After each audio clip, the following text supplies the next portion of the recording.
Бул чуулгандуу видеону көрдүңүзбү? Айтматов проспектисинде 17 жаштагы кызды унаа коюп кеткен. Ушул жол оңдолгондон кийин 2,5 километр аралыкта бир да өтмөк жасалбаганы белгилүү болду. Жашоочулар жолду өтүү үчүн жакынкы жол кесилишине чейин басууга же кооптуу жерден чуркап өтүүгө мажбур болушат.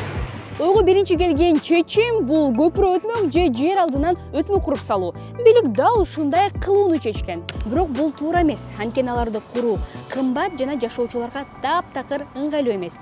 Бишкек менен Ошто салынган көпүрө жана жер алдындагы өтмөктөр бул пикирди далилдеп келишет.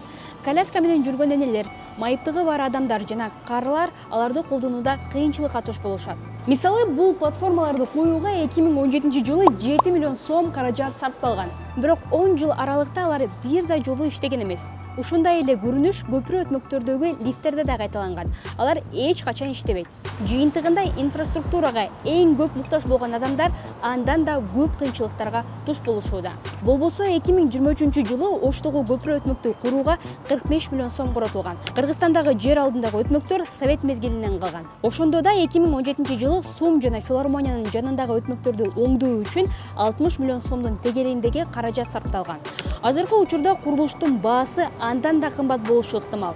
Эл аралык транспорт жана өнүгүү саясатынын институту жер үстүнөн жана астынан өтмөктөр шаарды ыңгайлуу жана коопсуз кылбайт деп айтышат. Тескерисинче көчөдөгү приоритетти унааларга берип, жолдогу авариялардын көбөйүшүнө алып келет.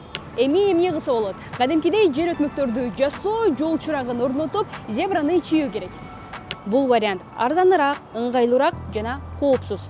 Бирок 6 тилкелүү жол үчүн мына ушундай коопсуздук аралчасы да керек болот.